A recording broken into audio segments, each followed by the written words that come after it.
Assalamualaikum warahmatullahi wabarakatuh. Perkenalkan, saya Giri Firmansyah dengan NIM 22060067. Baiklah, saya akan mempresentasikan materi tentang pembangunan ekonomi negara-negara di kawasan Afrika.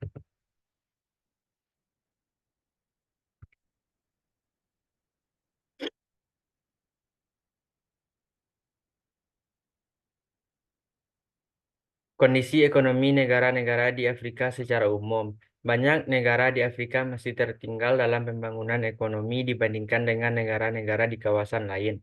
Meskipun terdapat beberapa negara yang menunjukkan pertumbuhan ekonomi yang baik, namun secara keseluruhan kawasan Afrika masih menghadapi tantangan kemiskinan, ketimpangan pendapatan, rendahnya produktivitas, dan minimnya infrastruktur. Sebagian besar negara di Afrika memiliki produk domestik bruto atau PDB per kapita yang rendah, dengan rata-rata sekitar 1.600 US dollar. Sektor ekonomi utama di banyak negara Afrika adalah pertanian, pertambangan, dan ekspor komoditas primer. Namun, sektor industri dan jasa masih belum berkembang secara optimal.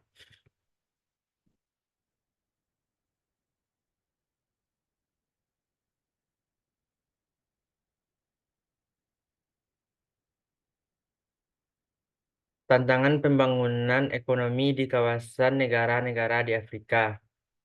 Yang pertama, warisan kolonialisme dan ketidakstabilan politik. Yang kedua, infrastruktur yang kurang memadai. Yang ketiga, kurangnya akses terhadap pendidikan dan kesehatan yang berkualitas. Ketergantungan pada ekspor komoditas primer dan kurangnya diverifikasi ekonomi. Dampak perubahan iklim dan bencana alam. Konflik dan ketidakamanan di beberapa wilayah. Dan yang terakhir, pertumbuhan penduduk yang tinggi.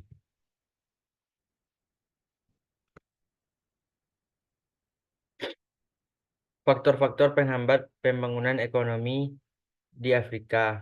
Yang pertama, konflik dan ketidakstabilan politik.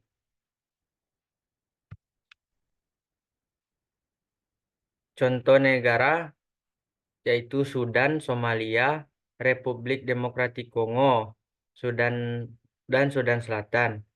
Konflik bersenjata, perang saudara, dan pergantian rezim yang tidak stabil mengganggu aktivitas ekonomi dan investasi. Kedua, kemiskinan yang meluas. Contoh negara Niger, Malawi, Burundi, Republik Afrika Tengah. Tingkat kemiskinan yang tinggi membatasi akses masyarakat terhadap pendidikan, kesehatan, dan peluang ekonomi.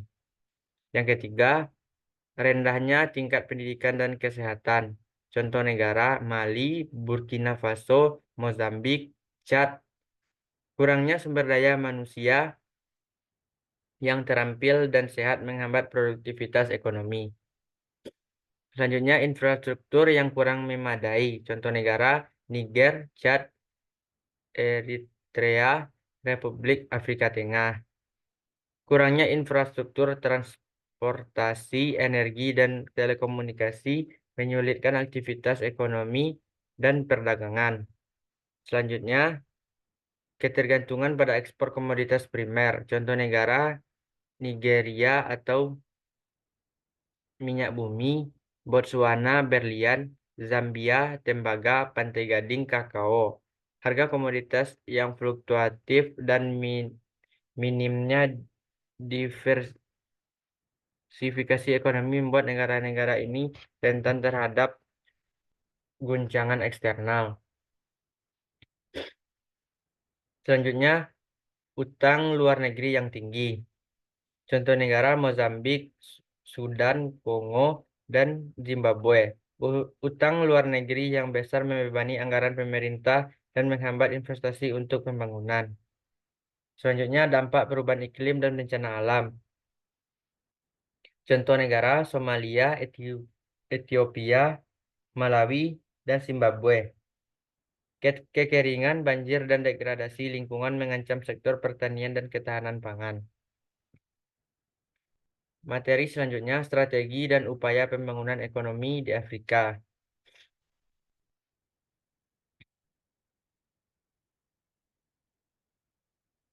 Pe- Perbaikan tata kelola pemerintah dan stabilitas politik.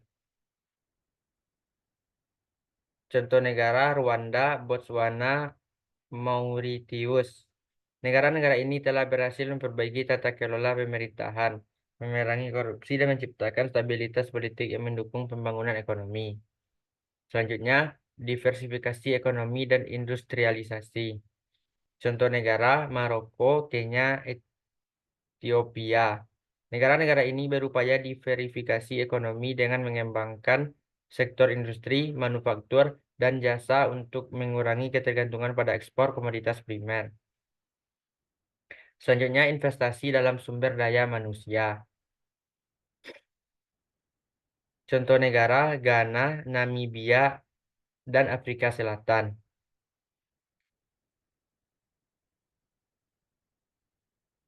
Negara-negara ini meningkatkan alokasi anggaran untuk pendidikan dan kesehatan guna mengembangkan sumber daya manusia yang terampil dan sehat. Selanjutnya, pembangunan infrastruktur. Contoh negara Ethiopia, Kenya, Mozambik. Negara-negara ini melakukan investasi besar-besaran dalam pembangunan infrastruktur transportasi, energi, dan telekomunikasi untuk mendukung aktivitas ekonomi. Selanjutnya, peningkatan produktivitas sektor pertanian.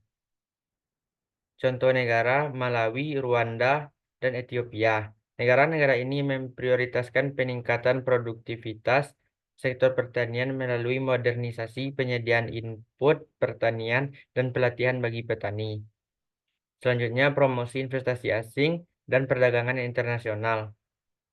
Contoh negara Mauritius, Maroko, dan Afrika Selatan. Negara-negara ini menarik investasi asing dengan memperbaiki iklim investasi dan mempromosikan ekspor barang dan jasa ke pasar global.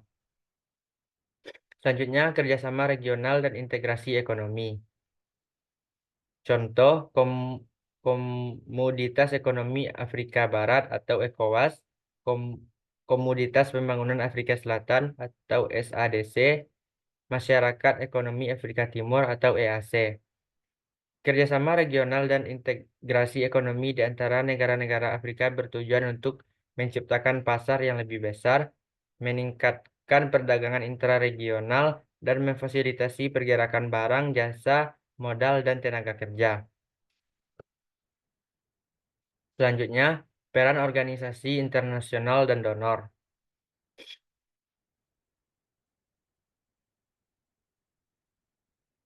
Bantuan pembangunan dari lembaga seperti Bank Dunia, IMF, dan PBB.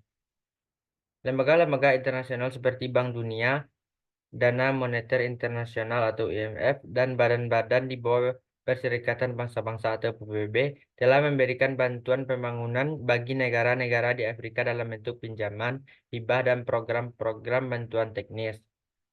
Contohnya, Bank Dunia memberikan pinjaman untuk proyek-proyek infrastruktur, pendidikan, dan pembangunan sektor swasta di berbagai negara Afrika.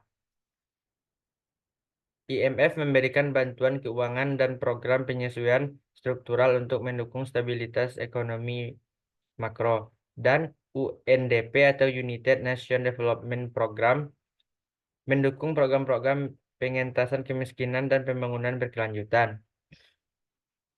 Selanjutnya, kerjasama bilateral dengan negara-negara maju. Banyak negara-negara maju telah memberikan bantuan pembangunan secara bilateral kepada negara-negara di Afrika, baik dalam bentuk hibah, pinjaman lunak, maupun program-program kemitraan. Contohnya, pemerintah Amerika Serikat melalui USAID memberikan bantuan pembangunan di bidang pertanian, kesehatan, pendidikan, dan tata kelola di banyak negara Afrika. Yang kedua, Uni Eropa dan negara-negara anggotanya seperti Inggris, Prancis, dan Jerman memberikan bantuan pembangunan melalui program-program kerjasama bilateral maupun multilateral. Selanjutnya, negara-negara lain seperti Cina, Jepang, dan Arab Saudi juga memberikan bantuan pembangunan dalam bentuk proyek-proyek infrastruktur, investasi, dan kerjasama ekonomi. Selanjutnya, inisiatif pengurangan utang dan program bantuan. Terdapat inisiatif-inisiatif global untuk mengurangi beban utang negara-negara di miskin negara miskin di Afrika seperti inisiatif pembebasan utang-utang negara miskin dan inisiatif pengurangan utang multilateral.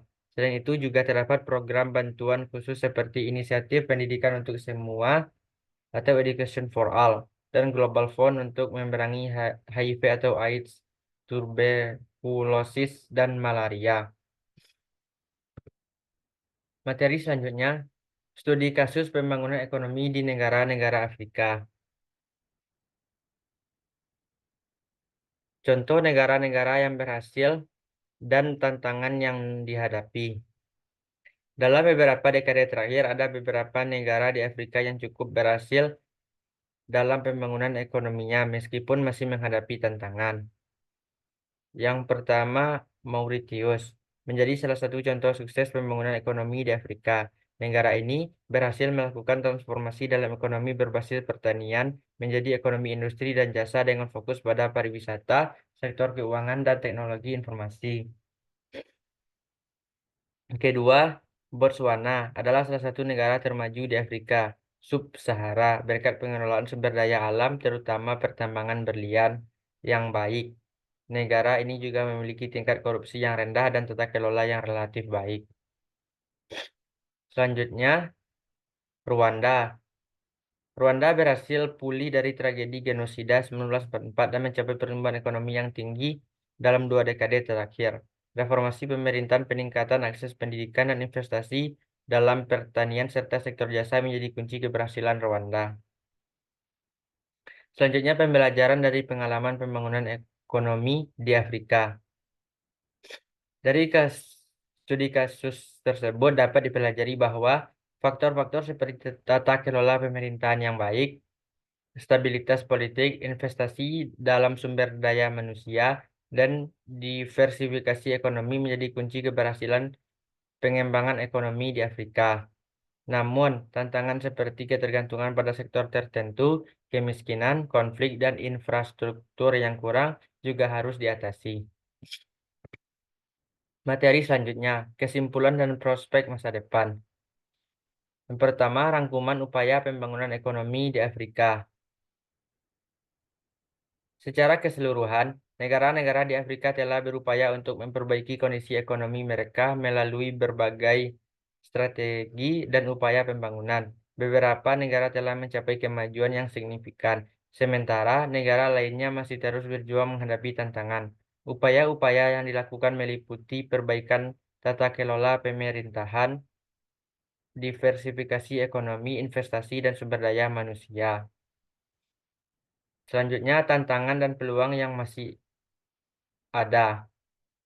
Afrika masih menghadapi tantangan yang besar dalam pembangunan ekonomi, seperti kemiskinan yang meluas, ketimpangan pendapatan, konflik, dan ketidakstabilan politik di beberapa negara. Infrastruktur yang kurang memadai, dampak perubahan iklim, serta pertumbuhan penduduk yang cepat. Selanjutnya, pentingnya kerjasama global dan keberlanjutan pembangunan. Pembangunan untuk mempercepat pembangunan ekonomi di Afrika diperlukan kerjasama global yang kuat antara negara-negara Afrika, organisasi internasional, negara-negara maju, dan mitra pembangunan lainnya. Kemitraan dan dukungan internasional dalam bentuk bantuan investasi, transfer teknologi, dan penghapusan utang sangat penting. Selain itu, pembangunan ekonomi di Afrika harus dilakukan secara berkelanjutan dengan memperhatikan aspek lingkungan, sosial, dan tata kelola yang baik. Dengan upaya yang berkelanjutan, kerjasama global yang kuat, dan strategi yang tepat, negara-negara di Afrika memiliki potensi untuk mencapai kemajuan yang signifikan dalam pembangunan ekonomi di masa depan, meskipun tantangan yang dihadapi masih besar. Baiklah, sekianlah materi yang dapat saya sampaikan. Salah dan kurangnya saya mohon maaf. Saya akhiri dengan Assalamualaikum warahmatullahi wabarakatuh. Sekian, terima kasih.